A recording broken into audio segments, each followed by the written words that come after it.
Corona पर कल 10 राज्यों के मुख्यमंत्रियों और 54 जिलाधिकारियों के साथ बैठक में बोले पीएम मोदी, कोरोना वायरस धूर्त और बहरूपिया, केस कम हुए पर चुनौतियां नहीं। बैठक में पीएम मोदी ने कहा, अब युवा बच्चों को लेकर ज्यादा चिंता जताई जा रही है। आगे के लिए हमें और तैयार रहना होगा। मास्क, 2 गज की दूरी, हाथ धोते रहना जरूरी। कोरोना पर देश के प्रधान वैज्ञानिक सलाहकार की बड़ी सलाह, बोले कोरोना वायरस का प्रकोप कम करने में खुली हवादार जगह अहम भूमिका निभा सकती है। एक से दूसरे में संक्रमण फैलने का खतरा भी कम होगा।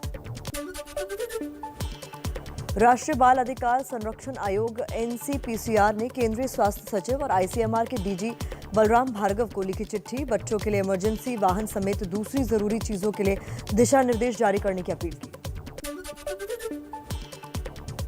दिल्ली में कोरोना संक्रमण दर घटकर 5.5% हुई। 24 घंटे में कोरोना के 3,231 मामले सामने आए। 233 लोगों की मौत हुई। दिल्ली हाईकोर्ट में अस्पतालों में बेड की संख्या और उपलब्धता के अलग अलग मामलों पर सुनवाई जारी रहेगी। सुबह 11 बजे हाईकोर्ट में इस पर सुनवाई शुरू होगी। पूर्व एथलीट मिल्खा सिंह को हुआ कोरोना, चंडीगढ़ में होम आइसोलेशन में है मिल्खा सिंह। केंद्रीय स्वास्थ्य सचिव ने सभी राज्यों को चिट्ठी लिखकर ब्लैक फंगस को नोटिफाइड डिजीज की श्रेणी में डालने का निर्देश दिया। अब सभी मरीजों को जानकारी केंद्र से साझा करने को कहा है। देश में ब्लैक फंगस का खतरा बढ़ा। पंजाब, राजस्थान, गुजरात, तमिलनाडु और तेलंगाना समेत अब तक 5 राज्यों में ब्लैक फंगस महामारी घोषित। लगातार बढ़ रहे हैं इस बीमारी के मरीज। दिल्ली के कई अस्पतालों में ब्लैक फंगस के मरीजों का हो रहा है इलाज। एम्स में 80, गंगाराम अस्पताल में 60, मैक्स हेल्थ केयर दिल्ली में 25 से ज्यादा ब्लैक फंगस के मरीज भर्ती हैं। ब्लैक फंगस को लेकर एक्शन में दिल्ली के सीएम अरविंद केजरीवाल, बड़ी बैठक की। दिल्ली के एलएनजेपी, जीटीबी और राजीव गांधी अस्पताल में ब्लैक फंगस के इलाज के लिए सेंटर बनाने का ऐलान किया। दिल्ली के सीएम अरविंद केजरीवाल ने कहा, जरूरत पड़ी तो दिल्ली में ब्लैक फंगस को महामारी घोषित करेंगे। बोले डॉक्टर और अस्पताल स्टेरॉइड कम इस्तेमाल करें। यूपी की राजधानी लखनऊ में ब्लैक फंगस का बड़ा खतरा। किंग जॉर्ज मेडिकल विश्वविद्यालय में अब तक के 73 मरीज भर्ती हुए, 4 मरीजों की जान गई। पंजाब के 3 जिलों बठिंडा, लुधियाना और अमृतसर में ब्लैक फंगस के अब तक 51 केस सामने आए। Black fungus high level sugar मरीजों पर कर रहा है ज्यादा अटैक। पंजाब के मुख्यमंत्री कैप्टन अमरिंदर सिंह ने स्वास्थ्य विभाग को निर्देश दिए, सभी अस्पतालों को ब्लैक फंगस की दवाएं उपलब्ध कराने को कहा। हिमाचल प्रदेश में ब्लैक फंगस की एंट्री। हमीरपुर की कोरोना संक्रमित महिला मरीज में पाए गए लक्षण। महिला 4 मई को हुई थी कोरोना पॉजिटिव। गुजरात के कांग्रेस नेता हार्दिक पटेल ने प्रधानमंत्री मोदी को चिट्ठी लिखी। ब्लैक फंगस को भी पूरे देश में महामारी घोषित करने की अपील की। रसायन और उर्वरक राज्य मंत्री मनसुख मंडाविया का ऐलान, जल्द दूर होगी एम्फोटेरिसिन बी की कमी। ब्लैक फंगस के इलाज में इस्तेमाल होता है इंजेक्शन। 3 दिनों में मौजूदा 5 और फार्मा कंपनियों को उत्पादन की मंजूरी मिली है। कोरोना की होम टेस्टिंग से जुड़ी बड़ी खबर, अगले 1 हफ्ते में 3 और टेस्टिंग किट को मंजूरी संभव। आईसीएमआर ने कल ही घर में रैपिड एंटीजन टेस्ट की कोविड सेल्फ किट को मंजूरी दी है। कोरोना से जंग में भारत बायोटेक का बड़ा ऐलान। कोवैक्सीन के अतिरिक्त 20 करोड़ डोज उत्पादन करेगी कंपनी। अमेरिका से कोरोना वैक्सीन हासिल करने और उत्पादन को लेकर संपर्क में है देश का विदेश मंत्रालय। भारतीय मानकों के आधार पर ही होगा टीका। अमेरिका ने कहा, एफडीए मंजूरी के बाद ही टीके बाहर देगा।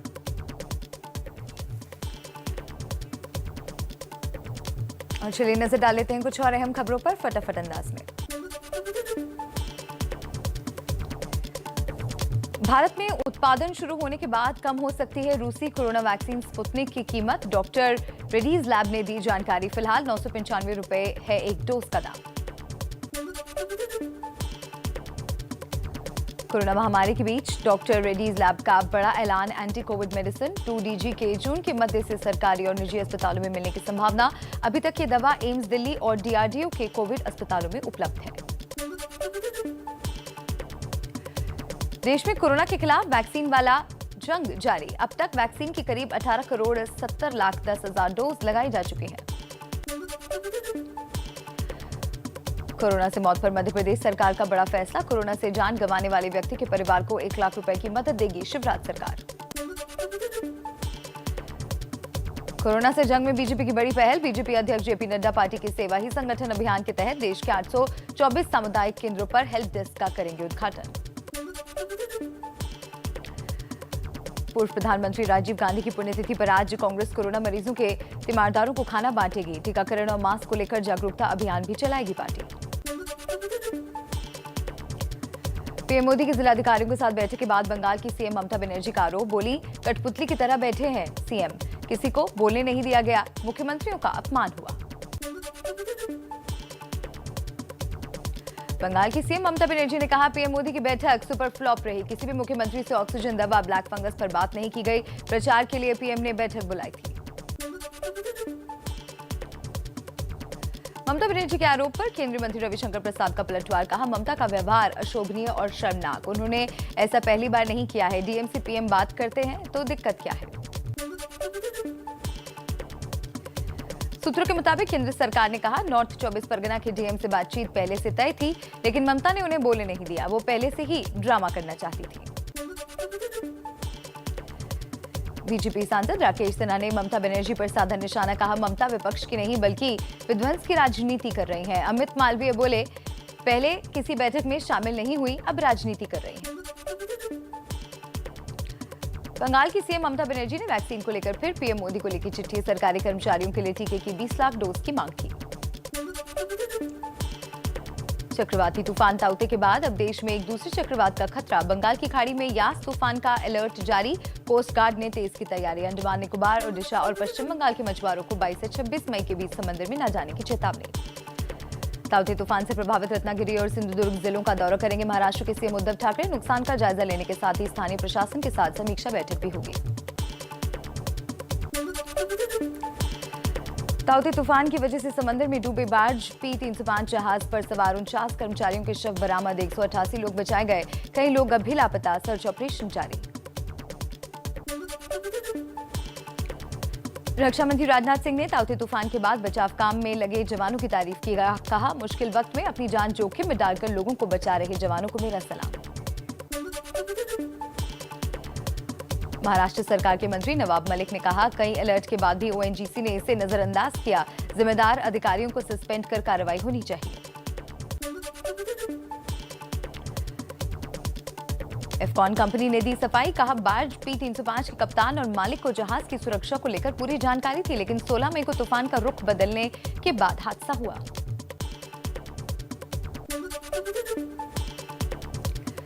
टूलकिट आरोप मामले में यूथ कांग्रेस ने संसद मार्ग पुलिस स्टेशन में बीजेपी प्रवक्ता संबित पात्रा के खिलाफ दर्ज कराई शिकायत। सांप्रदायिक तनाव फैलाने के लिए जाली और मनगढ़ंत टूलकिट बनाने का आरोप। नारदा स्टिंग केस में कोलकाता हाईकोर्ट में आज टीएमसी नेताओं की जमानत पर होगी सुनवाई। कुछ कारणों से कल नहीं हो पाई थी सुनवाई। इसमें किसी को कोई शक नहीं है कि कोरोना की महामारी को रोकने में वैक्सीनेशन की सबसे बड़ी भूमिका है, लेकिन इसके बावजूद भारत में वैक्सीनेशन की रफ्तार नहीं बढ़ पा रही। दूसरी तरफ चीन ने बहुत ही तेजी से अपने लोगों का टीका लगाना शुरू कर दिया है। पिछले हफ्ते उसने एक दिन में करीब 1.5 करोड़ लोगों को टीका लगाकर वर्ल्ड रिकॉर्ड बना दिया। वैक्सीनेशन का चीन मॉडल क्या है और भारत में कैसे बढ़ेगी वैक्सीनेशन की रफ्तार, जानिए इस रिपोर्ट।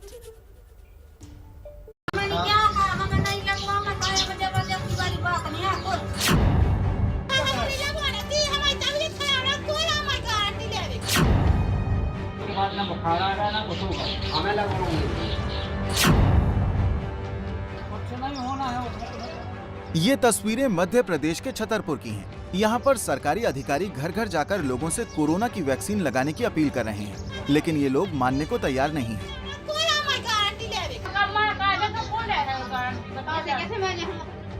दरअसल यहाँ के कई गांव में वैक्सीनेशन को लेकर अजीब सी अफवाह फैली हुई है। ग्रामीणों का कहना है कि चाहे इन्हें सरकारी अनाज मिले या ना मिले, लेकिन ये वैक्सीनेशन नहीं करवाएंगे। इन्हें डर है कि वैक्सीनेशन लगाने से इन्हें कुछ हो जाएगा। आज में इंजेक्शन लग रहा तो उन्हें 10 दिन बुखार चढ़ा, उसको कोई जवाब नहीं। ऐसे मरने लगे तो अब 280 लगे मरे करूँगा सबको बुखार हो पानी में गया, एक लेने लगाया थे तो पानी में गया थे, जला नहीं पाया, बुखार चढ़ा तीसरे काठमांडू से हमें इसलिए ना मिलेगा कभी ना मिले हमें लगवाएंगे। अगर देश में अभी भी वैक्सीन को लेकर ऐसी भ्रांतियां हैं तो वैक्सीनेशन की दर कैसे तेज होगी? कैसे ज्यादा से ज्यादा लोगों को वैक्सीन लगेगी? शहरों में लोग वैक्सीन लगवाने को तैयार हैं, लेकिन अभी उतनी सप्लाई नहीं है, जबकि गांव में जहां सप्लाई पहुंच रही है वहां पर लोगों के मन में शंकाएं हैं। देश में कोरोना की सुस्त रफ्तार के पीछे ये भी एक बड़ी वजह है। अगर पिछले 5 दिनों के टीकाकरण के ट्रेंड को देखें तो देश में हर दिन 20 लाख वैक्सीन की डोज भी नहीं लग पा रही है। 15 मई को 17,33,232 वैक्सीन डोज लगी थी, जबकि 16 मई को तो सिर्फ 6,91,211 डोज ही लग पाई। इसके बाद 17 मई को फिर 15,10,418 डोज लगी। इसके बाद पिछले 2 दिन से फिर गिरावट है। 19 मई को तो यह आंकड़ा 11,66,000 ही रहा। ये तस्वीरें बेंगलुरु की हैं। बेंगलुरु में लोग लंबी लंबी कतार लगाकर वैक्सीन लगवाने को आ रहे हैं, लेकिन जब वैक्सीनेशन सेंटर पहुंच रहे हैं तो इन्हें निराशा हो रही है। ज्यादातर लोग वैक्सीन न मिलने की वजह से गुस्से में नजर आए।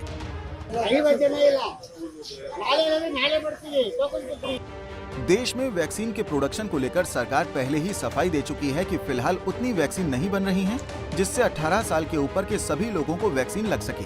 देश में वैक्सीन का बल्क प्रोडक्शन जुलाई के बाद ही शुरू हो सकेगा, लेकिन तब तक आम जनता करे तो क्या करे? लोगों में वैक्सीन का गुस्सा इस बात को लेकर भी है कि वैक्सीनेशन की रफ्तार पिछले महीने से भी कम हो गई है। अगर पिछले 3 महीने के आंकड़े देखें तो पता चलता है कि मार्च में औसतन हर दिन 16,32,000 वैक्सीन डोज लगाई गई, जबकि अप्रैल में ये बढ़कर हर दिन 28,69,000 वैक्सीन डोज तक पहुंच गई। लेकिन मई में फिर से मार्च जैसी धीमी रफ्तार है। मई में हर दिन औसतन करीब 16,85,000 डोज ही लग रही हैं। टीकाकरण की रणनीति में भी हर स्तर पर राज्यों और अनेक स्टेक होल्डर से मिलने वाले सुझावों को शामिल करके आगे बढ़ाया जा रहा है। अगर आबादी के हिसाब से तुलना की जाए तो भारत से बड़ा एक ही देश है चीन।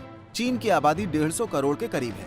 चीन में भी वैक्सीनेशन की शुरुआत थोड़ी धीमी थी, लेकिन मार्च के बाद इसने जबरदस्त स्पीड पकड़ी है। चीन में सरकार अब युद्ध स्तर पर लोगों को टीका लगा रही है। अगर आंकड़ों पर नजर डालें तो चीन में 27 मार्च तक 10 करोड़ लोगों को वैक्सीन लगी थी।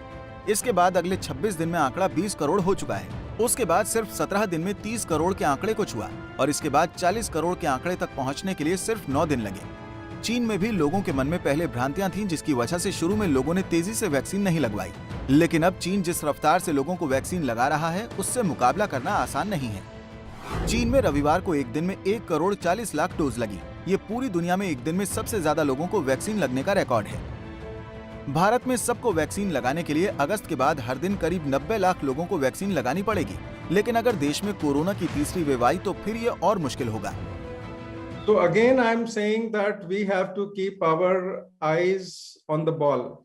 We don't have to let third wave come in. The way second wave came, we have learnt our lesson. We have to keep our test positivity rate in each district to less than 5%. This is my humble request. And in villages to less than 1%. Only if we do this, then third wave will not come and we follow social vaccination. Bharat में बच्चों की vaccine पर भी काफी चर्चा चल रही है, क्योंकि तीसरी वेव में बच्चों पर खतरा ज्यादा होने की आशंका है। लेकिन इस बहस का फिलहाल कोई मतलब नहीं, क्योंकि अभी तक तो 18 से ऊपर वालों के लिए ही पर्याप्त वैक्सीन नहीं है। तो वैक्सीन को ही कोरोना के खिलाफ सबसे बड़ा हथियार माना जा रहा है, लेकिन जब बात वैक्सीनेशन की होती है तो लोगों की अलग अलग शिकायतें भी आ रही हैं कि उनको वैक्सीन का या तो स्लॉट नहीं मिल रहा या दूसरी डोज तय समय पर उन्हें नहीं मिल पा रहे हैं। अब तक कितना वैक्सीनेशन हो चुका है देश भर में, टच स्क्रीन के जरिए मलिका बताएंगी। ओवर टू यू मलिका। शुक्रिया प्रतिमा, और आपने बिल्कुल ठीक कहा, सबसे कारगर हथियार अगर कोरोना से लड़ना है, ये जंग जीतनी है, तो उसके लिए वैक्सीनेशन को ही माना जा रहा है। और जैसे कि प्रतिमा ने भी आपको बताया, कहीं पर स्लॉट्स नहीं मिल रहे हैं तो कहीं पर डोजेस की कमी है। अगर आज मौजूदा स्थिति की बात की जाए, देश भर में वैक्सीनेशन ड्राइव कैसी चल रही है, टच स्क्रीन के माध्यम से हम आपको बताते हैं। एक दिन में वैक्सीनेशन किस तरह से चल रही है, पिछले 5 दिनों का ब्यौरा हम आपको दे रहे हैं। 15 मई की अगर बात की जाए तो 15 मई को 17,33,232 लोगों को वैक्सीनेट किया गया। 16 मई की अगर बात की जाए तो 6,91,211 आंकड़ों पर आप गौर कीजिएगा। 17 मई को 15,10,418 लोगों को वैक्सीनेट किया गया। और 18 मई की अगर बात करें तो 18 मई को 13,12,155 लोगों को वैक्सीनेट किया गया। 19 मई की अगर बात की जाए तो 11,66,090 लोग वैक्सीनेट हुए। अब 13 अप्रैल पर आप नजर डालिए, आप सोच रहे होंगे 13 अप्रैल की बात हम क्यों कर रहे हैं। वो इसलिए क्योंकि आखिरी बार 20 लाख से ज्यादा लोगों को वैक्सीनेट 13 अप्रैल को ही किया गया था। और ये भी जान लीजिए कि इस रफ्तार से अगर हम चले तो वयस्क आबादी का वैक्सीनेशन पूरा होने में करीब 2.5 साल लग जाएंगे। कुछ और आंकड़े आपके सामने रख देते हैं कि पिछले 3 महीनों में वैक्सीनेशन कैसा चला है। मार्च महीने की अगर बात की जाए तो मार्च में 16.32 लाख प्रतिदिन, अप्रैल की अगर बात करें तो 28.69 लाख प्रतिदिन, और मई की अगर बात करें तो 16.85 लाख प्रतिदिन लोगों को वैक्सीनेट किया गया है। तो ये तमाम आंकड़े हैं जो हम आपके सामने रख रहे हैं टच स्क्रीन के माध्यम से, क्योंकि ये समझना जरूरी होगा कि देश में वैक्सीनेशन ड्राइव आखिर चल कैसे रही है। क्योंकि प्रधानमंत्री नरेंद्र मोदी खुद इस बात पर जोर दे चुके हैं कि वैक्सीन ही एकमात्र हथियार है अगर कोरोना को हराना है। तो राज्यों में वैक्सीन की मौजूदगी पर अब नजर डाल लेते हैं कि किस तरह से। देखिए, 1 मई से शुरुआत होनी थी वैक्सीनेशन ड्राइव की कि 18 से 44 साल के लोगों को वैक्सीनेट करना है, लेकिन हमने देखा कि किस तरह से अलग अलग राज्य अपने हाथ खींचते रहे और उन्होंने वैक्सीन की डोजेस की कमी का हवाला दिया। कितने वैक्सीन अब तक मिल चुके हैं राज्य को? 21 करोड़ 7 लाख वैक्सीन मिल चुके हैं, लेकिन इस्तेमाल कितना हुआ है? इस्तेमाल हुआ है 19 करोड़ 9 लाख। और उसके बाद हम आपको ये भी बता देते हैं कि कितने डोजेस इस्तेमाल होना अभी बाकी है। 1 करोड़ 97 लाख डोजेस अभी इस्तेमाल होना बाकी है। और उसके अलावा अगले 3 दिन में अगर डिलीवरी की बात की जाए तो 26 लाख डोजेस की डिलीवरी होना अभी बाकी है। तो ये आंकड़े जो हमने आपके सामने रखे, ये जानना बहुत जरूरी है, क्योंकि वैक्सीनेशन को लेकर जागरूकता तो है, लोग वैक्सीनेट होना चाह रहे हैं, लेकिन कोरोना की जो वैक्सीन है उसकी डोजेस की किल्लत भी देखने को मिल रही है, तो कई स्लॉट्स नहीं मिल रहे हैं। तो ऐसे में ये एक बड़ी चुनौती कि किस तरह से पूरे देश को जल्द से जल्द वैक्सीनेट किया जाए। ओवर टू यू प्रतिमा। बहुत शुक्रिया मलिका। तो देखिए, बहुत आसान भाषा में मलिका ने आपको समझा दिया कि देश में वैक्सीनेशन ड्राइव किस गति से आगे बढ़ रहा है। आगे बढ़ते हैं। देश में कोरोना के खिलाफ वैक्सीनेशन को रफ्तार देने के लिए हमें बहुत कुछ करने की जरूरत है, और इसी को लेकर हमने खास तौर पर एक रिपोर्ट भी तैयार की है। देखिए जरा।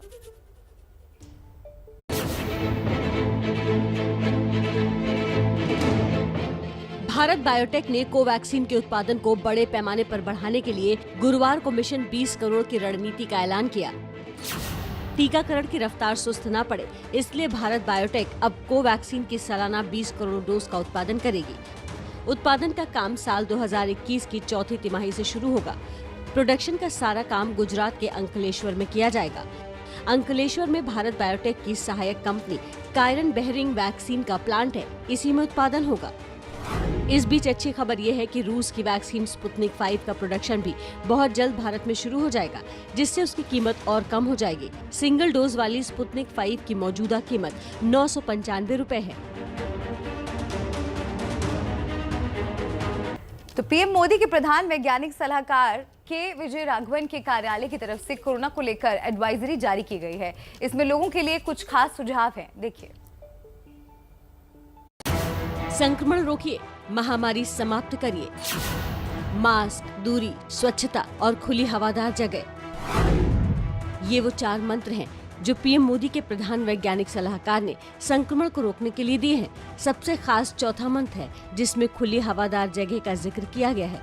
राघवन के मुताबिक संक्रमित व्यक्ति के छींक से वायरस 10 मीटर की दूरी तक जा सकता है, इसलिए जगह हवादार होने से सामुदायिक रूप से बचाव हो सकता है। परामर्श में कहा गया है कि जैसे खिड़की खोलने में हवा में गंध कम होती है, वैसे ही वायरस भी कम हो सकता है।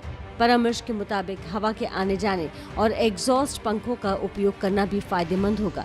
ऐसा करने से हम घर और दफ्तर दोनों जगह सुरक्षित रह सकते हैं। के विजय राघवन ने कुछ दिन पहले ही कहा था कि तीसरी लहर आकर ही रहेगी और इसे रोका नहीं जा सकता। हालांकि बाद में उन्होंने कहा था कि सावधान रहें, वो तीसरी लहर को रोक सकते हैं। देखिए, कोरोना संक्रमण को लेकर बात हो रही तो ये जान लीजिए कि इसकी तीसरी लहर बच्चों के लिए ज्यादा खतरनाक बताई जा रही है, जिसको लेकर राष्ट्रीय बाल संरक्षण आयोग भी अब एक्टिव हो गया है।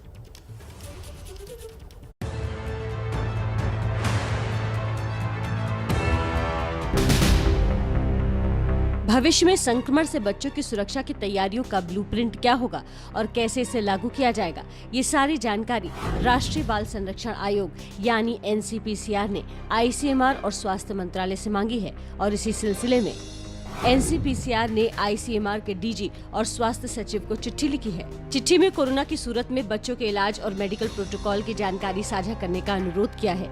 केंद्रीय स्वास्थ्य सचिव राजेश भूषण को लिखे पत्र में आग्रह किया है कि बच्चों के लिए आपात परिवहन सेवा के बारे में जरूरी दिशा निर्देश जारी किए जाए। राज्यों के स्वास्थ्य विभाग के प्रमुख सचिवों को लिखे एक अन्य पत्र में कहा गया है कि कोरोना से संबंधित डेटा मुहैया कराने के मकसद से नोडल अधिकारी की तैनाती की जाए। हमने देखा पिछले दिनों कि पीएम केयर्स के माध्यम से भारत सरकार ने वेंटिलेटर्स भेजे, पर अनेकों राज्य सरकारें उनको इंस्टॉल नहीं कर पाई।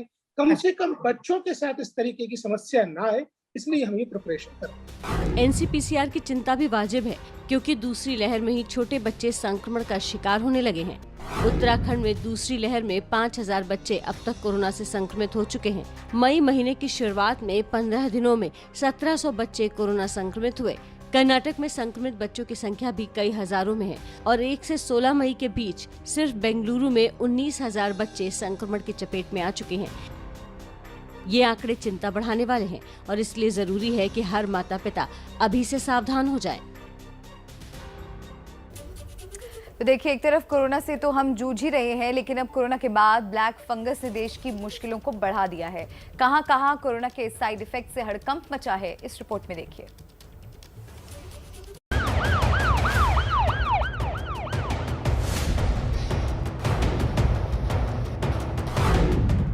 कोरोना के कहर के बीच अब ब्लैक फंगस ने डरा दिया है। देश के राज्य शहर गांव में ब्लैक फंगस के बढ़ते केस डरा रहे हैं। गुजरात, राजस्थान, पंजाब, तेलंगाना और तमिलनाडु ने ब्लैक फंगस को महामारी घोषित कर दिया है। सिर्फ 5 राज्य ही नहीं, बल्कि पूरे देश में ही ब्लैक फंगस के मामले बढ़ रहे हैं। दिल्ली, महाराष्ट्र, राजस्थान, मध्य प्रदेश, कर्नाटक, हरियाणा, तेलंगाना, आंध्र प्रदेश, केरल, बिहार, झारखंड, छत्तीसगढ़, पंजाब, गुजरात, उत्तर प्रदेश में ब्लैक फंगस लोगों के लिए आफत बनता जा रहा है। दिल्ली में ब्लैक फंगस के करीब 200 मरीज बताए जा रहे हैं, लेकिन हालात ये हैं कि एम्स जैसे बड़े अस्पताल के पास भी दवाओं की किल्लत है। फिलहाल स्टॉक में ये दवाई उपलब्ध नहीं है। इसी के साथ में जो दूसरी दवाइयाँ भी डॉक्टर रेफरेंस के तौर पर देते हैं, खरीदने के लिए बोलते हैं, वो दवाइयाँ भी फिलहाल स्टॉक में नहीं है और ये भी जानकारी नहीं है कि आने वाले कितने दिनों तक ये दवाइयाँ उपलब्ध नहीं रहेंगी। दिल्ली में 3 अस्पतालों को LNJP अस्पताल, GTB अस्पताल और राजीव गांधी सुपर स्पेशलिटी अस्पताल ब्लैक फंगस के इलाज के लिए डेडिकेटेड सेंटर बनाए जाएंगे। इसके इलाज के लिए कई डिसिप्लिन के डॉक्टर्स की टीम बनाने की ज़रूरत है, जो कि उस मरीज का ख्याल रखे। सरकारी में हमने GTB, LNJP और राजीव गांधी हॉस्पिटल, इन तीनों में हमने स्पेशल अरेंजमेंट्स किए हैं। इस बीमारी से बचाव का तरीका यही है कि सही वक्त पर पहचान हो और जल्दी से इलाज शुरू हो, नहीं तो वैसी ही तस्वीरें फिर से देखनी पड़ेंगी जो कुछ वक्त पहले देश ने देखी हैं। तो देखिए, कोरोना संकट के बीच ब्लैक फंगस के बढ़ते मामलों ने केंद्र और राज्य सरकारों की चिंता और बढ़ा दी है।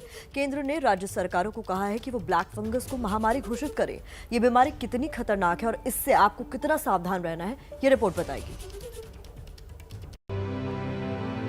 राजस्थान के जोधपुर में मथुरादास माथुर अस्पताल में ब्लैक फंगस के मरीजों के लिए अलग वार्ड बनाया गया है। यहाँ भर्ती कई मरीजों की जान बचाने के लिए उनकी आंख और जबड़ा निकाला गया है। ये ऐसी बीमारी नहीं है जो छुआछूत यानी आपस में फैलने वाली बीमारी जैसे तो नहीं कह सकते इसको। हाँ, जिनको डायबिटीज है उनमें इनकी होने की संभावना ज्यादा है। किसी कारणवश जो डायबिटीज की दवाइयाँ ले नहीं पाए या जिन्होंने स्वविवेक से बंद कर दी, फिर ये ब्लैक फंगस हो रहा है। ब्लैक फंगस का संक्रमण आंख और जबड़े पर असर डालता है। फंगस की वजह से सड़न पैदा हो जाती है, जिसे हटाने के लिए सर्जरी के जरिए आंख और जबड़ा निकालना पड़ता है। इसके शिकार वो लोग ज्यादा हो रहे हैं जिनकी इम्यूनिटी कमजोर होती है। डायबिटीज के मरीजों में इसका संक्रमण ज्यादा तेजी से फैल रहा है। कोरोना संक्रमण को ठीक करने के लिए दिए जाने वाले स्टेरॉइड की वजह से संक्रमण तेजी से फैलने की बात सामने आई है। राष्ट्रीय बाल अधिकार संरक्षण आयोग यानी NCPCR ने केंद्रीय स्वास्थ्य सचिव और ICMR के TG बलराम भार्गव को चिट्ठी लिखी। बच्चों के लिए इमरजेंसी वाहन समेत दूसरी जरूरी चीजों के लिए दिशा निर्देश जारी करने की अपील की। दिल्ली में कोरोना संक्रमण दर घटकर 5.5% हुई। 24 घंटे में कोरोना के 3,231 मामले सामने आए, 233 लोगों की मौत।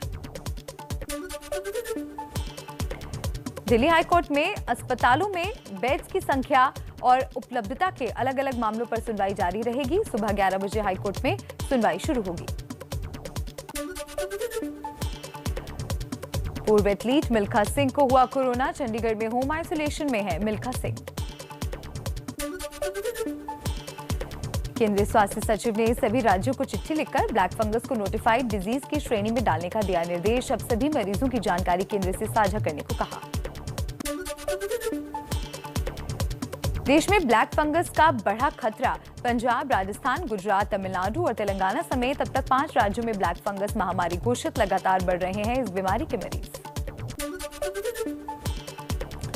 दिल्ली के कई अस्पतालों में ब्लैक फंगस के मरीजों का हो रहा है इलाज। एम्स में 80, गंगाराम अस्पताल में 60, मैक्स हेल्थ केयर दिल्ली में 25 से ज्यादा ब्लैक फंगस के मरीज भर्ती। ब्लैक फंगस को लेकर एक्शन में दिल्ली के सीएम अरविंद केजरीवाल। बड़ी बैठक की दिल्ली के एलएनजेपी, जीटीबी और राजीव गांधी अस्पताल में ब्लैक फंगस के इलाज के लिए सेंटर बनाने का ऐलान किया। दिल्ली के सीएम अरविंद केजरीवाल ने कहा, जरूरत पड़ी तो दिल्ली में ब्लैक फंगस को महामारी घोषित करेंगे। बोले, डॉक्टर और अस्पताल स्टेरॉइड कम इस्तेमाल करें। यूपी की राजधानी लखनऊ में ब्लैक फंगस का बढ़ा खतरा। किंग जॉर्ज मेडिकल विश्वविद्यालय में अब तक के 73 मरीज भर्ती हुए, 4 मरीजों की गई जान। पंजाब के 3 जिलों बठिंडा, लुधियाना और अमृतसर में ब्लैक फंगस के अब तक 51 मामले सामने आए। Black fungus high level sugar मरीजों पर कर रहा है ज्यादा अटैक। पंजाब के मुख्यमंत्री कैप्टन अमरिंदर सिंह ने स्वास्थ्य विभाग को दिए निर्देश। सभी अस्पतालों को ब्लैक फंगस की दवाएं उपलब्ध कराने को कहा। हिमाचल प्रदेश में ब्लैक फंगस की एंट्री। हमीरपुर की कोरोना संक्रमित महिला मरीज में पाए गए लक्षण। महिला 4 मई को हुई थी कोरोना पॉजिटिव। गुजरात के कांग्रेस नेता हार्दिक पटेल ने प्रधानमंत्री मोदी को चिट्ठी लिखी। ब्लैक फंगस को भी पूरे देश में महामारी घोषित करने की अपील की। रसायन और उर्वरक राज्य मंत्री मनसुख मंडाविया का ऐलान, जल्द दूर होगी एम्फोटेरिसिन बी की कमी। ब्लैक फंगस के इलाज में इस्तेमाल होता है इंजेक्शन। 3 दिनों में मौजूदा 5 और फार्मा कंपनियों को उत्पादन की मंजूरी मिली है। कोरोना की होम टेस्टिंग से जुड़ी बड़ी खबर। अगले 1 हफ्ते में 3 और टेस्टिंग किट को मंजूरी संभव। आईसीएमआर ने कल ही घर में रैपिड एंटीजन टेस्ट की कोविसल्व किट को दी मंजूरी। कोरोना से जंग में भारत बायोटेक का बड़ा ऐलान। कोवैक्सीन की अतिरिक्त 20 करोड़ डोज उत्पादन करेगी कंपनी। अमेरिका से कोरोना वैक्सीन हासिल करने और उत्पादन को लेकर संपर्क में है देश का विदेश मंत्रालय। भारतीय मानकों के आधार पर ही होगा टीका। अमेरिका ने कहा, एफडीए मंजूरी के बाद ही टीके बाहर देगा। भारत में उत्पादन शुरू होने के बाद कम हो सकती है रूसी कोरोना वैक्सीन स्पुतनिक की कीमत। डॉक्टर रेड्डीज लैब ने दी जानकारी। फिलहाल 995 रुपए है 1 डोज का दाम। कोरोना महामारी के बीच डॉक्टर रेड्डीज लैब का बड़ा ऐलान। एंटी कोविड मेडिसिन 2DG के जून के मध्य से सरकारी और निजी अस्पतालों में मिलने की संभावना। अभी तक ये दवा एम्स दिल्ली और DRDO के कोविड अस्पतालों में उपलब्ध है। देश में कोरोना के खिलाफ वैक्सीन वाला जंग जारी। अब तक वैक्सीन की करीब 18 करोड़ 70 लाख 10 हजार डोज लगाई जा चुकी है। कोरोना से मौत पर मध्य प्रदेश सरकार का बड़ा फैसला। कोरोना से जान गंवाने वाले व्यक्ति के परिवार को 1 लाख रुपए की मदद देगी शिवराज सरकार। कोरोना से जंग में बीजेपी की बड़ी पहल। बीजेपी अध्यक्ष जेपी नड्डा पार्टी के सेवा ही संगठन अभियान के तहत देश के 824 सामुदायिक केंद्रों पर हेल्प डेस्क का उद्घाटन करेंगे। पूर्व प्रधानमंत्री राजीव गांधी की पुण्यतिथि पर आज कांग्रेस कोरोना मरीजों के तीमारदारों को खाना बांटेगी। टीकाकरण और मास्क को लेकर जागरूकता अभियान भी चलाएगी पार्टी। जान लेते हैं कुछ और अहम खबरें इसी तरह फटाफट अंदाज में। पीएम मोदी की जिलाधिकारियों के साथ बैठक के बाद बंगाल की सीएम ममता बनर्जी का आरोप। बोली, कठपुतली की तरह बैठे रहे सीएम, किसी को बोलने का मौका नहीं दिया गया, मुख्यमंत्रियों का अपमान हुआ। बंगाल की सीएम ममता बनर्जी ने कहा, पीएम मोदी की बैठक सुपर फ्लॉप रही। किसी भी मुख्यमंत्री से ऑक्सीजन, दवा, ब्लैक फंगस पर बात नहीं की। प्रचार के लिए पीएम ने बैठक बुलाई थी। ममता बनर्जी के आरोप पर केंद्रीय मंत्री रविशंकर प्रसाद का पलटवार, कहा ममता का व्यवहार अशोभनीय और शर्मनाक। उन्होंने ऐसा पहली बार नहीं किया। डीएम से पीएम बात करते हैं तो दिक्कत क्या है? सूत्रों के मुताबिक केंद्र सरकार ने कहा नॉर्थ 24 परगना के डीएम से बातचीत पहले तय थी, लेकिन ममता ने उन्हें बोलने नहीं दिया। वो पहले से ही ड्रामा करना चाहती थी। बीजेपी सांसद राकेश सिन्हा ने ममता बनर्जी पर साधा निशाना, कहा ममता विपक्ष की नहीं बल्कि विध्वंस की राजनीति कर रही हैं। अमित मालवीय बोले पहले किसी बैठक में शामिल नहीं हुई, अब राजनीति कर रही हैं। बंगाल की सीएम ममता बनर्जी ने वैक्सीन को लेकर फिर पीएम मोदी को चिट्ठी लिखी। सरकारी कर्मचारियों के लिए टीके की 20 लाख डोज की मांग की। चक्रवाती तूफान ताउते के बाद अब देश में एक दूसरे चक्रवात का खतरा। बंगाल की खाड़ी में यास तूफान का अलर्ट जारी। कोस्ट गार्ड ने तेज की तैयारी। अंडमान निकोबार, ओडिशा और पश्चिम बंगाल के मछुआरों को 22 से 26 मई के बीच समंदर में न जाने की चेतावनी। ताउते तूफान से प्रभावित रत्नागिरी और सिंधुदुर्ग जिलों का दौरा करेंगे महाराष्ट्र के सीएम उद्धव ठाकरे। नुकसान का जायजा लेने के साथ ही स्थानीय प्रशासन के साथ समीक्षा बैठक भी होगी।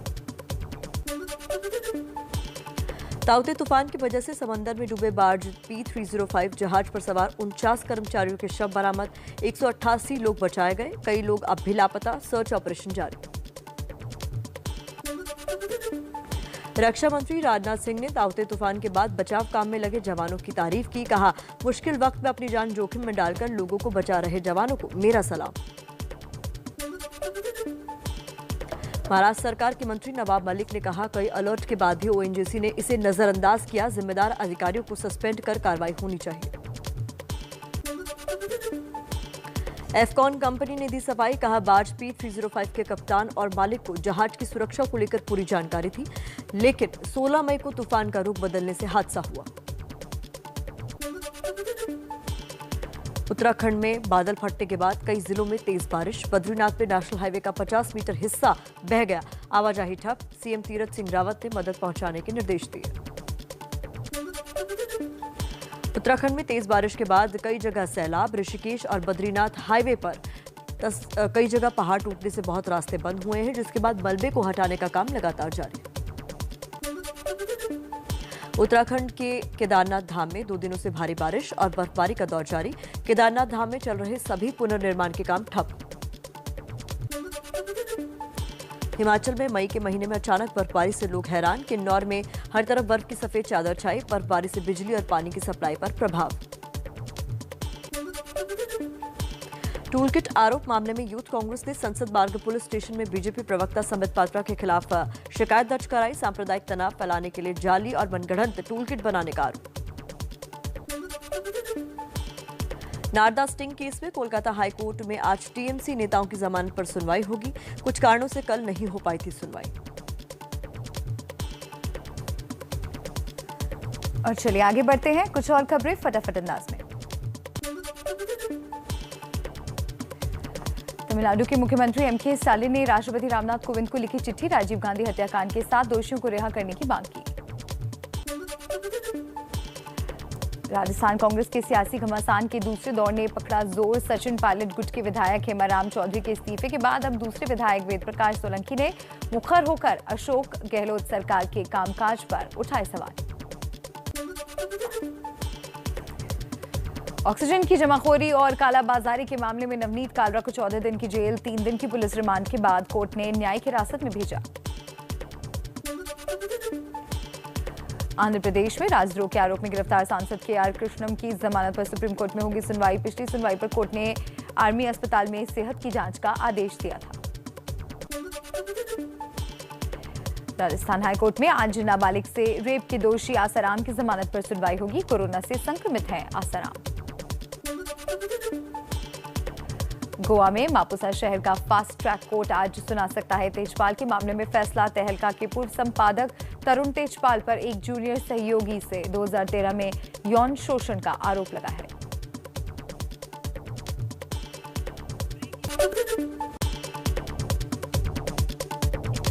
जम्मू कश्मीर के उपराज्यपाल मनोज सिन्हा ने निलंबित डीएसपी दविंदर सिंह को पुलिस सर्विस से बर्खास्त किया। पिछले साल आतंकियों के साथ पकड़ा गया था दविंदर सिंह। लगातार पुलिस को चकमा दे रहा है national Olympic champion Sushil Kumar. परिवार के लोग कर रहे हैं मदद। मेरठ टोल पर कैद हुई तस्वीरें। एबीपी न्यूज के हाथ लगी सुशील की वारदात के बाद की पहली तस्वीर। भारतीय नौसेना के पहले विध्वंसक पोत आईएनएस राजपूत को 41 साल की सेवा के बाद आज हटाया जाएगा। विशाखापट्टनम के नेवल डॉकयार्ड में समारोह का होगा आयोजन। गोरखपुर की मासूम शिवा के मददगार बने सीएम योगी आदित्यनाथ। 4 साल की बच्ची के लिवर ट्रांसप्लांट के लिए दिए 10 लाख रुपए। यूपी के शामली में कोरोना को भगाने के लिए थाने में 3 दिन तक हुआ हवन और पूजन। महामारी से जल्द निजात देने के लिए भगवान से प्रार्थना की। पुलिस वालों के साथ व्यापारी भी शामिल हुए। ओडिशा के संबलपुर में एक अस्पताल के अंदर नर्सिंग स्टाफ के डांस का वीडियो हुआ वायरल। कोरोना मरीजों का हौसला बढ़ाने के लिए डांस किया, हंसाने की भी कोशिश की। मरीज इससे खुश दिखे।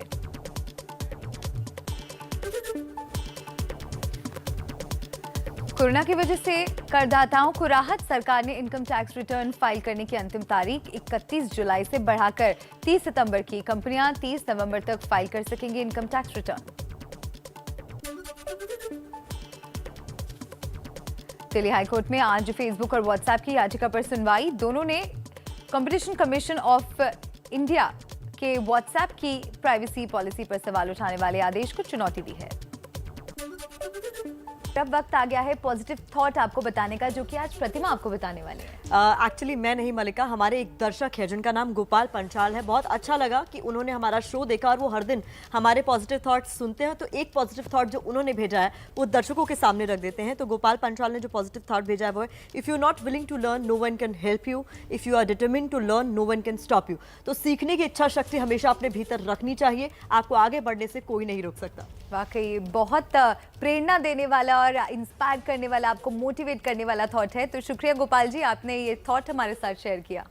देश के पूर्वी तट पर तूफान के अलर्ट के बीच एक बार फिर दिल्ली में मौसम ने करवट ली है। दिल्ली के कई हिस्सों में आज फिर बारिश शुरू हुई है। दूसरी और बड़ी अहम खबर कोरोना वैक्सीन को लेकर है। भारत बायोटेक ने कोवैक्सीन के 20 करोड़ डोज बनाने का ऐलान किया है। साथ ही स्पुतनिक वैक्सीन का प्रोडक्शन भी जल्द शुरू होने वाला है। तीसरी बड़ी खबर अंतर्राष्ट्रीय मामलों से जुड़ी हुई है। आखिरकार इजराइल फिलिस्तीन में सीज फायर का ऐलान हो गया है। भारत ने भी सीज फायर की मांग की थी। ऐसे में ये एक अच्छी और राहत देने वाली खबर आई है।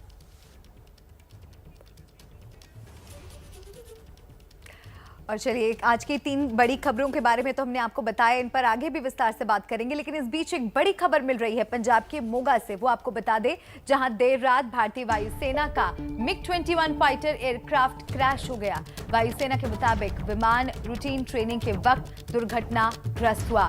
तो ये बड़ी खबर आपको बता रहे हैं, पंजाब के मोगा से ये बड़ी खबर आ रही है। देर रात क्रैश हुआ विमान, ट्रेनिंग के दौरान क्रैश हुआ MiG-21 विमान। हमारे सहयोगी नीरज हमारे साथ जुड़ गए हैं फोन लाइन पर। ज्यादा जानकारी के साथ उनका रुख कर लेते हैं। नीरज, और क्या अपडेट मिल रहा है इस बड़ी खबर पर? देखिए, अभी जो जानकारी मिली है उसके मुताबिक ये MiG-21 फाइटर जेट क्रैश हुआ है मोगा पंजाब में। पूरी तरह ये क्रैश हुआ है ये जो फाइटर जेट है। अभी इसके बारे में जो भारतीय वायुसेना की तरफ से ये जानकारी नहीं मिल पाई है कि जो पायलट थे उनके बारे में स्थिति अभी नहीं पता चल पाई है। भारतीय वायुसेना ने कहा है कि इसके बारे में, इस क्रैश के बारे में बहुत जल्द वो पूरी जानकारी देंगे, तभी पता चल पाएगा कि इस क्रैश में पायलट क्या सुरक्षित हैं या नहीं। बहुत शुक्रिया इस तमाम जानकारी के लिए नीरज। आप इस खबर पर लगातार नजर बनाए रखिए, आगे भी इस अपडेट के लिए आपका रुख करते रहेंगे। अब बात दिल्ली में बदले हुए मौसम की कर लेते हैं।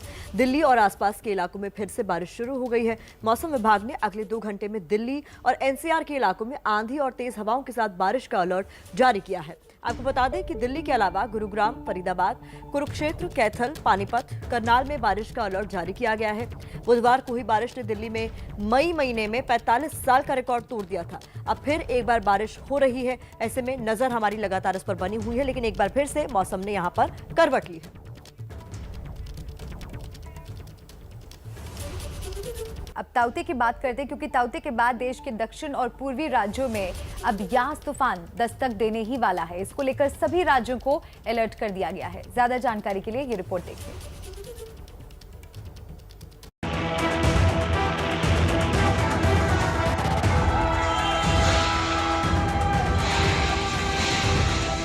आंधी, तूफान, और समंदर से ऊंची ऊंची उठती लहरें।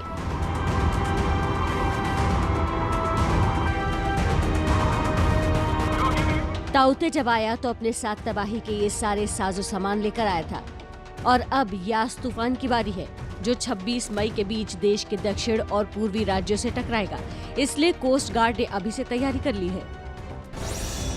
जान का नुकसान ना हो इसलिए मछुआरों को समंदर में ना जाने की हिदायत दी गई है। जो मछुआरे पहले से समंदर में हैं, उन्हें 22 मई से पहले लौटने का आदेश दिया गया है। कोस्ट गार्ड के जहाज, एयरक्राफ्ट और हेलीकॉप्टर बंगाल की खाड़ी में उतर गए हैं। मौसम विभाग के मुताबिक कल से बंगाल की खाड़ी में लो प्रेशर पॉइंट बनेगा और यास 24 मई तक तूफान की शक्ल ले लेगा। यास के आने में अभी वक्त है, लेकिन बारिश का सिलसिला आज से शुरू हो जाएगा। अंडमान के जिस समुद्री सीमा से तूफान की शुरुआत होगी, उसी अंडमान निकोबार द्वीप समूह में अलग अलग जगहों पर बिजली गरजने के साथ बारिश होगी।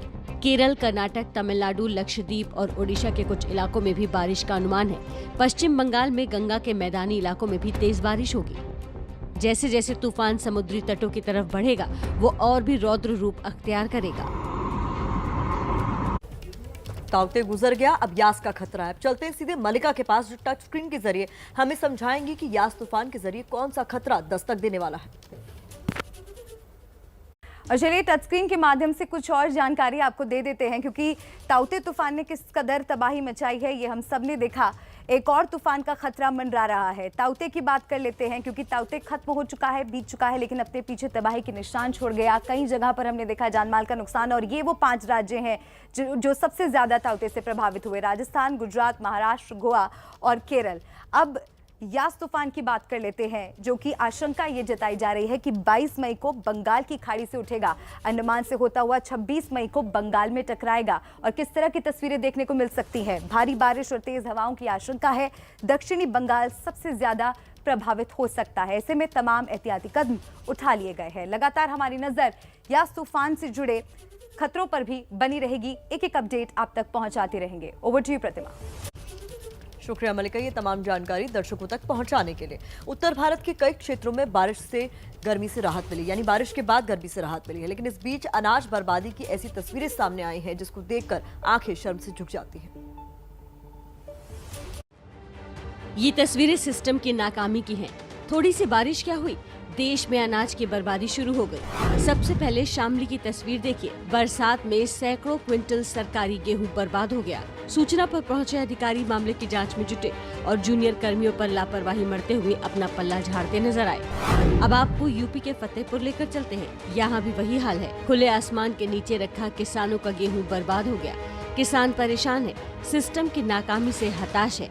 तो दैवी आपदा एकदम आ गई। मई में कभी इसी बार बरसात नहीं आती है। किसानों का चाहे वो भींगे चाहे जो कुछ हो, जिम्मेदारी किसान को, किसान नहीं होगा विभाग होगा, अधिकारी जिम्मेदार होगा।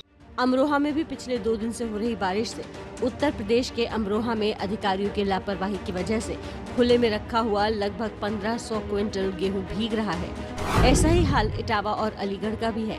यहाँ भी जिला प्रशासन की लापरवाही से सैकड़ों क्विंटल गेहूं बारिश में भीग गया। देश में किसानों की बदहाली और भुखमरी की खबरें रोजाना आती हैं, लेकिन सवाल बड़ा है कि आखिर कब सिस्टम सुधरेगा और कब देश में अनाज की ऐसी बर्बादी बंद होगी। चलिए आगे बढ़ते हैं। देश में कोरोना के खिलाफ वैक्सीनेशन को रफ्तार देने के लिए हिंदुस्तान बायोटेक ने नया ऐलान किया है। जल्दी से जल्दी हर हिंदुस्तानी को वैक्सीन मिल सके, इसीलिए बड़ी योजना तैयार की गई है।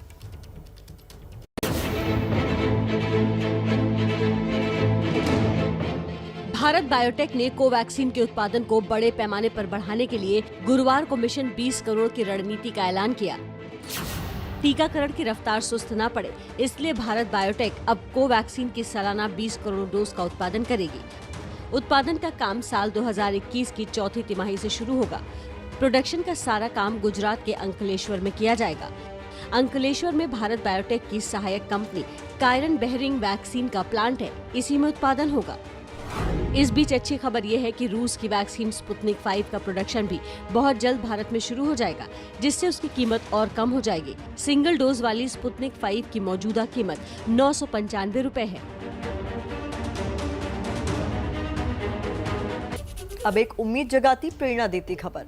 कोरोना मरीजों के बढ़ते आंकड़ों के बीच देश की स्वास्थ्य व्यवस्था चरमराती नजर आ रही है। कहीं बेड की कमी है तो कहीं ऑक्सीजन की। इस बीच बेंगलुरु में अब चलने वाली है आईसीयू ऑन व्हील।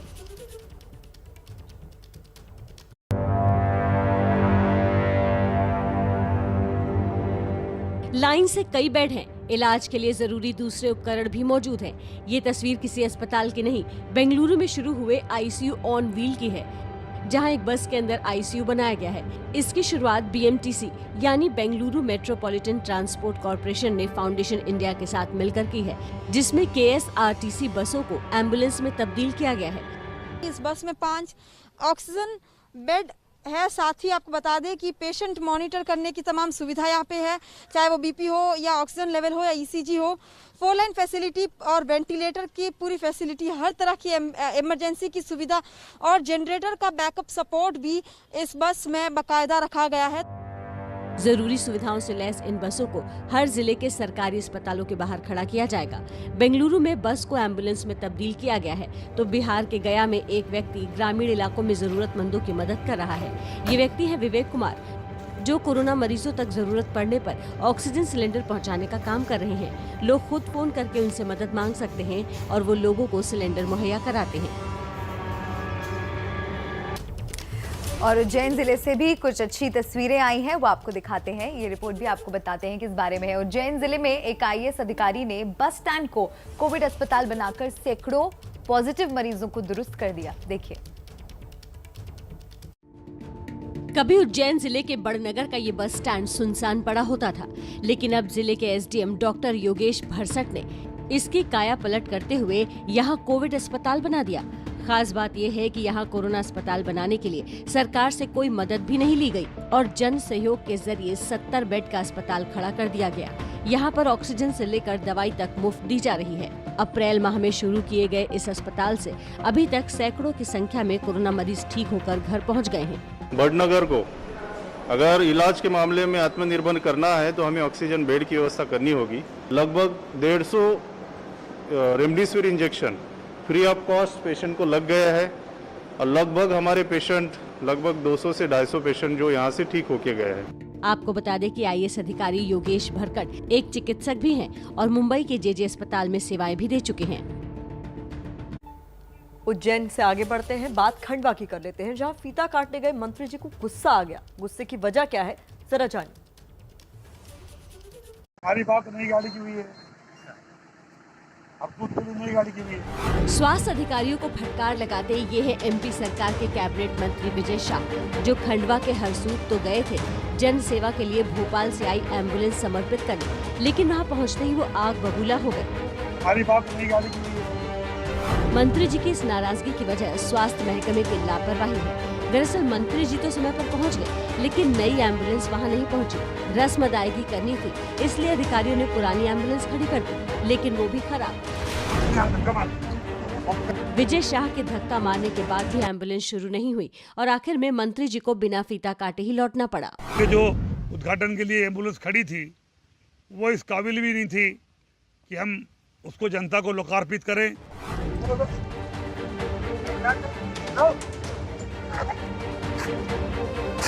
कोरोना के खिलाफ रक्षा कवच वैक्सीन को लेकर अफवाह खत्म होने का नाम नहीं ले रही। मध्य प्रदेश के छतरपुर की इस खबर को देखिए।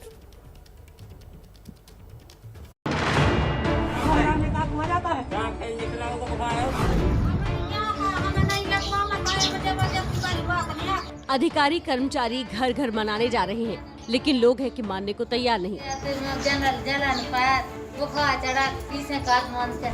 इन ग्रामीणों का कहना है कि सरकारी अनाज मिले या ना मिले, हम वैक्सीनेशन नहीं करवाएंगे। हमें कुछ हो जाएगा तो हमारी जिम्मेदारी कौन लेगा? ना बुखार आ रहा ना कुछ होगा, हमें लगवाना नहीं है। आज में इंजेक्शन लग रहा, उन्हें 10 दिन बुखार चढ़ा, उसको कोई जवाबदारी मांगेगा।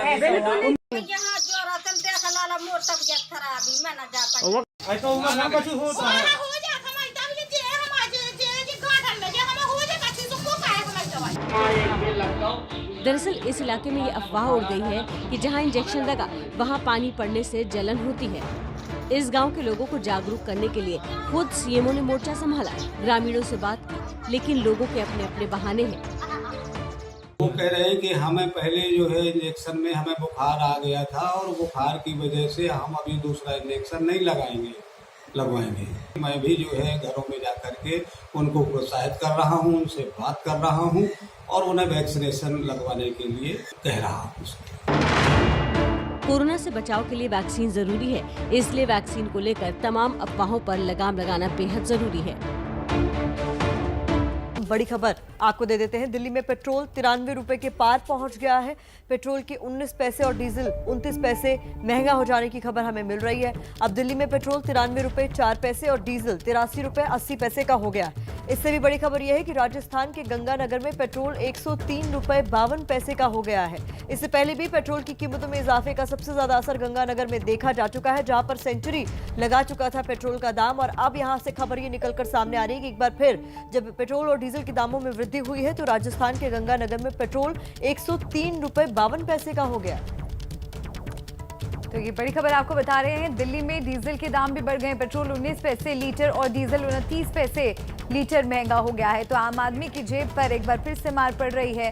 पेट्रोल और डीजल के दामों में बढ़ोतरी हुई है। और बढ़ते हैं आगे, अगली खबर का रुख करते हैं। प्रधानमंत्री मोदी आज अपने संसदीय क्षेत्र वाराणसी के डॉक्टरों और हेल्थ वर्कर्स के साथ वीडियो कॉन्फ्रेंसिंग के जरिए बात करेंगे।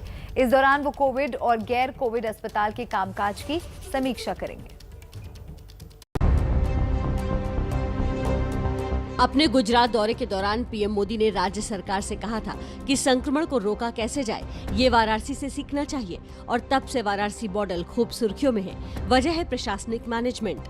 कोरोना की दूसरी लहर में वाराणसी में भी रोजाना 2000 के करीब केस आ रहे थे, जिसके बाद दवाइयों की कालाबाजारी और अस्पतालों की मनमानी शिकायतें आने लगी थी। इस पर रोक लगाने के लिए वाराणसी के जिलाधिकारी ने अनूठे प्रयोग किए। अप्रैल में 2 इन्फोर्समेंट टीमों का गठन किया।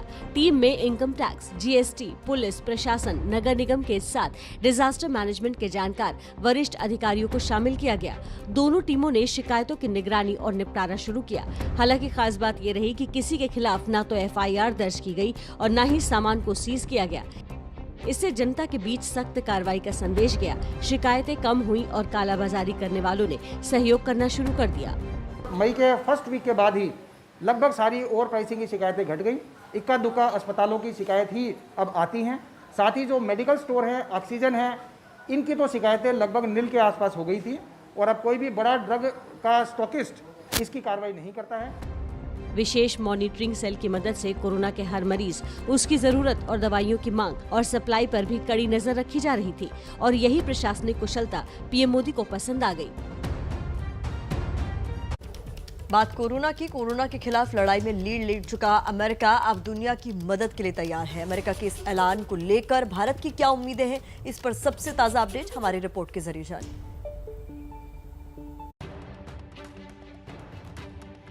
कोरोना के खिलाफ जंग में बढ़त बना चुके अमेरिका ने वैक्सीन को लेकर बड़ा ऐलान किया है। लेकिन वैक्सीन की इस खेप में भारत का हिस्सा कितना होगा, इसको लेकर सस्पेंस बरकरार है। अमेरिकी राष्ट्रपति जो बाइडेन ने हाल ही में 8 करोड़ वैक्सीन दुनिया भर को देने का ऐलान किया है। इसके बाद चर्चा होने लगी कि 8 करोड़ में से 6 करोड़ वैक्सीन भारत के हिस्से में आएगी। लेकिन विदेश मंत्रालय ने साफ किया है कि अभी वैक्सीन की संख्या को लेकर कुछ तय नहीं है। Look, we remain engaged with US entities on the prospect of procuring vaccines from the US and also perhaps manufacturing them in India subsequently. विदेश मंत्रालय ने बताया है कि वैक्सीन कब और कैसे दूसरे देशों को बांटी जाएगी, इस पर जानकारी नहीं है। अमेरिकी मानवाधिकार कार्यकर्ता रेव जेसी जैक्सन और भारतीय मूल के सांसद राजा कृष्णमूर्ति ने बाइडेन प्रशासन से 6 करोड़ वैक्सीन भारत को देने की मांग उठाई है। हालांकि अमेरिका FDA की मंजूरी के बाद ही वैक्सीन बाहर भेजेगा और भारत भी अपने मानकों के हिसाब से ही वैक्सीन लेगा।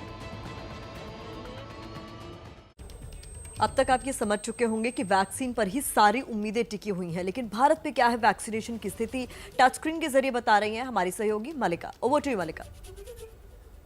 शुक्रिया प्रतिमा। और आपने बिल्कुल ठीक कहा, सबसे कारगर हथियार अगर कोरोना से लड़ना है, ये जंग जीतनी है, तो उसके लिए वैक्सीनेशन को ही माना जा रहा है। और जैसे कि प्रतिमा ने भी आपको बताया, कहीं पर स्लॉट्स नहीं मिल रहे हैं तो कहीं पर डोजेस की कमी है। अगर आज मौजूदा स्थिति की बात की जाए, देश भर में वैक्सीनेशन ड्राइव कैसी चल रही है, टच स्क्रीन के माध्यम से हम आपको बताते हैं एक दिन में वैक्सीनेशन किस तरह से चल रही है।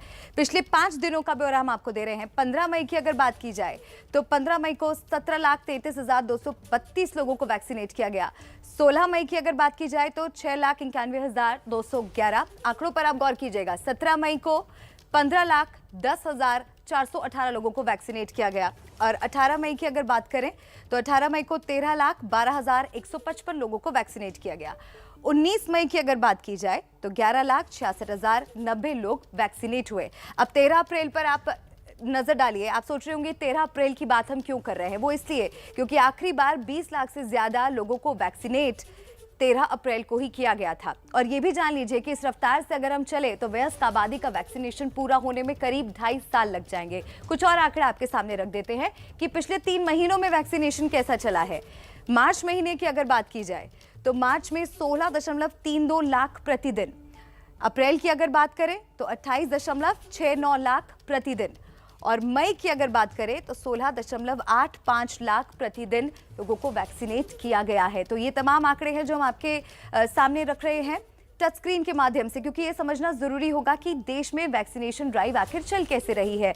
क्योंकि प्रधानमंत्री नरेंद्र मोदी खुद इस बात पर जोर दे चुके हैं कि वैक्सीन ही एकमात्र हथियार है अगर कोरोना को हराना है। तो राज्यों में वैक्सीन की मौजूदगी पर अब नजर डाल लेते हैं कि किस तरह से। देखिए, 1 मई से शुरुआत होनी थी वैक्सीनेशन ड्राइव की कि 18 से 44 साल के लोगों को वैक्सीनेट करना है, लेकिन हमने देखा कि किस तरह से अलग अलग राज्य अपने हाथ खींचते रहे और उन्होंने वैक्सीन की डोजेस की कमी का हवाला दिया। कितने वैक्सीन अब तक मिल चुके हैं राज्य को? 21 करोड़ 7 लाख वैक्सीन मिल चुके हैं, लेकिन इस्तेमाल कितना हुआ है? इस्तेमाल हुआ है 19 करोड़ 9 लाख। और उसके बाद हम आपको ये भी बता देते हैं कि कितने डोजेस इस्तेमाल होना अभी बाकी है। 1 करोड़ 97 लाख डोजेस अभी इस्तेमाल होना बाकी है। और उसके अलावा अगले 3 दिन में अगर डिलीवरी की बात की जाए तो 26 लाख डोजेस की डिलीवरी होना अभी बाकी है। तो ये आंकड़े जो हमने आपके सामने रखे, ये जानना बहुत ज़रूरी है, क्योंकि वैक्सीनेशन को लेकर जागरूकता तो है, लोग वैक्सीनेट होना चाह रहे हैं, लेकिन कोरोना की जो वैक्सीन है उसकी डोजेस की किल्लत भी देखने को मिल रही है, तो कई स्लॉट्स नहीं मिल रहे हैं। तो ऐसे में ये एक बड़ी चुनौती कि किस तरह से पूरे देश को जल्द से जल्द वैक्सीनेट किया जाए। ओवर टू यू प्रतिमा। बात कोरोना की हो रही है तो जान लीजिए देश में कोरोना के खिलाफ वैक्सीनेशन को रफ्तार देने के लिए भारत बायोटेक ने नया ऐलान किया है। जल्दी से जल्द हर हिंदुस्तानी को वैक्सीन मिल सके, इसके लिए बड़ी योजना तैयार की गई है।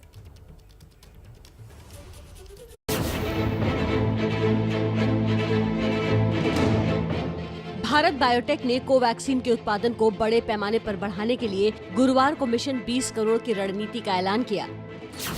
टीकाकरण की रफ्तार सुस्त न पड़े, इसलिए भारत बायोटेक अब कोवैक्सीन की सालाना 20 करोड़ डोज का उत्पादन करेगी।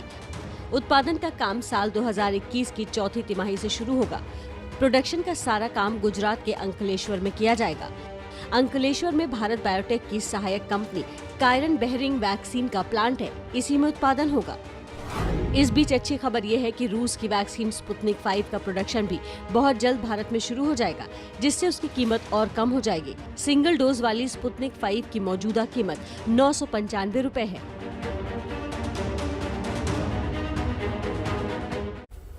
तो देखिए, वैक्सीनेशन को लेकर चिंता लगातार बनी हुई है, क्योंकि जो लक्ष्य हमने रखा है कि दिसंबर 2021 तक पूरे देश में जो एडल्ट पॉपुलेशन है उनको वैक्सीनेट कर दिया जाए, उसके लिए दिन में 74 लाख लोगों को वैक्सीनेट करना जरूरी है, जिससे हम अभी बहुत पीछे चल रहे हैं। और चलिए अब आगे बढ़ते हैं। पीएम मोदी के प्रधान वैज्ञानिक सलाहकार के विजय राघवन के कार्यालय की तरफ से कोरोना को लेकर एडवाइजरी जारी की गई है। इसमें लोगों के लिए कुछ खास सुझाव भी हैं। संक्रमण रोकिए, महामारी समाप्त करिए। मास्क, दूरी, स्वच्छता और खुली हवादार जगह, ये वो 4 मंत्र हैं जो पीएम मोदी के प्रधान वैज्ञानिक सलाहकार ने संक्रमण को रोकने के लिए दिए हैं। सबसे खास चौथा मंत्र है जिसमें खुली हवादार जगह का जिक्र किया गया है। राघवन के मुताबिक संक्रमित व्यक्ति के छींक से वायरस 10 मीटर की दूरी तक जा सकता है, इसलिए जगह हवादार होने से सामुदायिक रूप से बचाव हो सकता है। परामर्श में कहा गया है कि जैसे खिड़की खोलने में हवा में गंध कम होती है, वैसे ही वायरस भी कम हो सकता है। परामर्श के मुताबिक हवा के आने जाने और एग्जॉस्ट पंखों का उपयोग करना भी फायदेमंद होगा। ऐसा करने से हम घर और दफ्तर दोनों जगह सुरक्षित रह सकते हैं। के विजय राघवन ने कुछ दिन पहले ही कहा था कि तीसरी लहर आकर ही रहेगी और इसे रोका नहीं जा सकता। हालांकि बाद में उन्होंने कहा था कि सावधान रहें, वो तीसरी लहर को रोक सकते हैं। अब खबर बंगाल से। बंगाल में नई सरकार बन गई है, लेकिन सरकार से ममता की तकरार खत्म होने का नाम नहीं ले रही। कल पीएम की बैठक में ममता बनर्जी शामिल हुई, लेकिन इसके बाद एक बार फिर से विवाद की शुरुआत हो गई।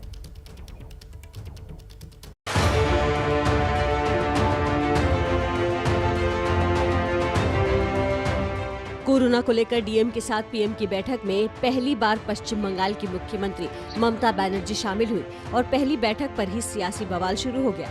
ममता बनर्जी ने नहीं बोलने देने का आरोप लगाकर बैठक को सुपर फ्लॉप बता दिया। It was just a casual super flop meeting. We the chief ministers are feeling insulted and humiliated, and all the chief ministers were sitting just like puppet. सूत्रों के मुताबिक सरकार ने ममता बनर्जी के आरोपों को नकार दिया है। सूत्रों के मुताबिक ममता बनर्जी ने 24 परगना के डीएम को मिले समय को रद्द करवाया, तभी किसी पॉलिटिकल स्टंट की आशंका जताई जा रही थी। ये पहली बार नहीं है जब पीएम की बैठक को लेकर कोई विवाद खड़ा हुआ हो। इससे पहले केजरीवाल और झारखंड के सीएम हेमंत सोरेन के मामले में भी विवाद खड़ा हो चुका है। कोरोना के बाद ब्लैक फंगस ने देश की मुश्किलों को बढ़ा दिया है। कहां-कहां कोरोना के साइड इफेक्ट से हड़कंप मचा है, इस रिपोर्ट में देखिए।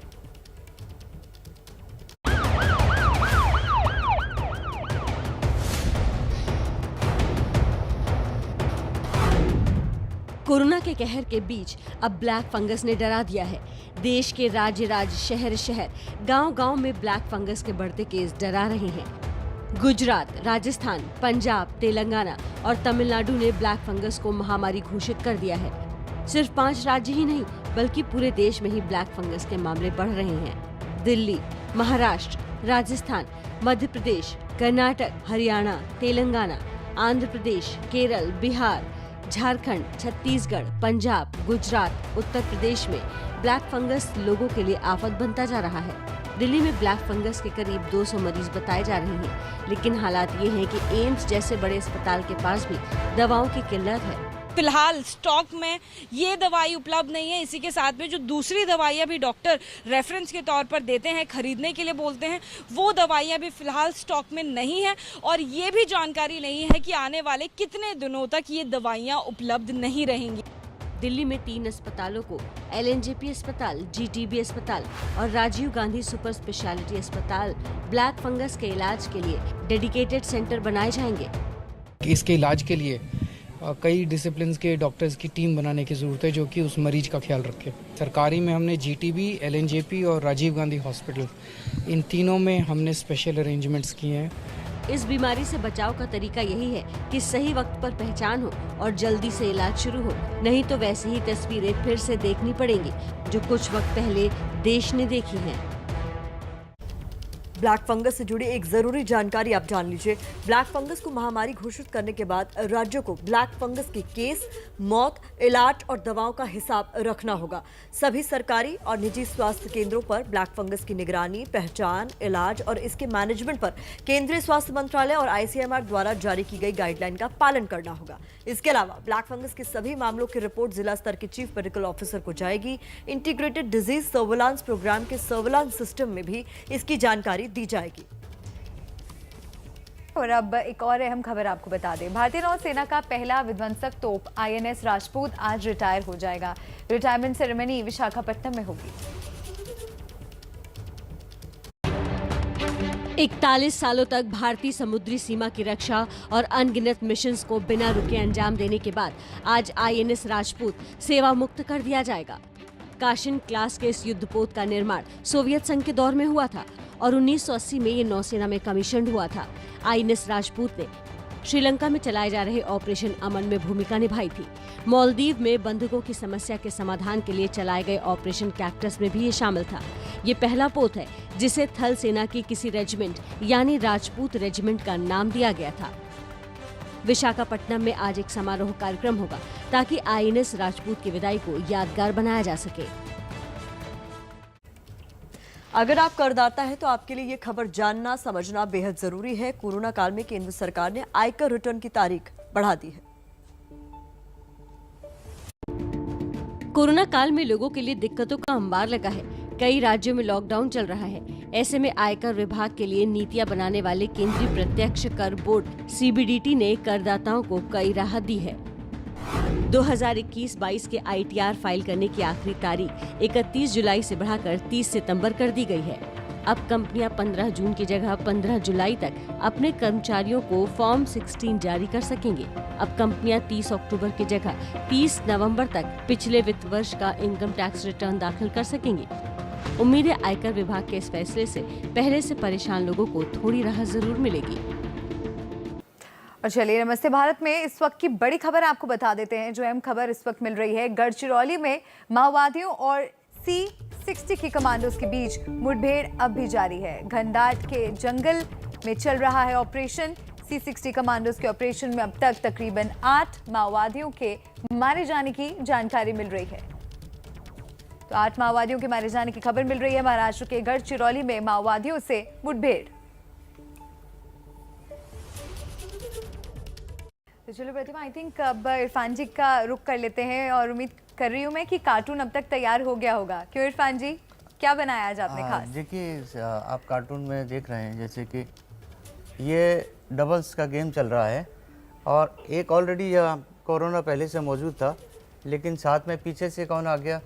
Black fungus. ब्लैक फंगस ने मोर्चा संभाल लिया है और अगर इससे बचेगा कोई आदमी अगर, तो ब्लैक फंगस उसको निपटा देगा, इसलिए वो आके पीछे से खड़ा हो गया है। और यहाँ देख रहे हैं आपस में दर्शक। देखिए अब दर्शक में कौन लोग हैं जो मर चुके हैं, मुर्दे लोग जो हैं वो लोग बैठे हुए हैं उस तरह के, क्योंकि अगर इसका साथ होगा तो कौन लोग उनके साथ में होंगे, आप ये देख सकते हैं।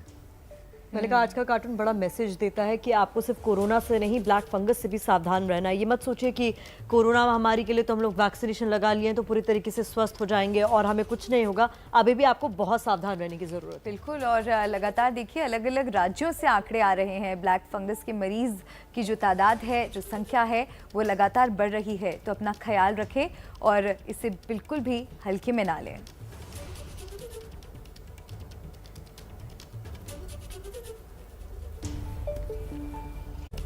तो नमस्ते भारत में आज के लिए मेरे और मलिका के साथ बस इतना ही। सोमवार को होगी मुलाकात। मलिका, वीकेंड के क्या प्लान्स?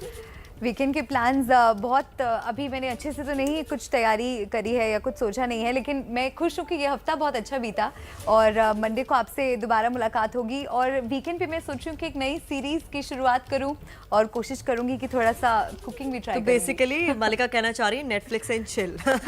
आप स्वस्थ रहिए और अपने आप को, अपने परिवार वालों को सुरक्षित भी रखिए। एक छोटे से ब्रेक के लिए रुक रहे हैं। आगे आदर्श झा के साथ खबर 9 बजे।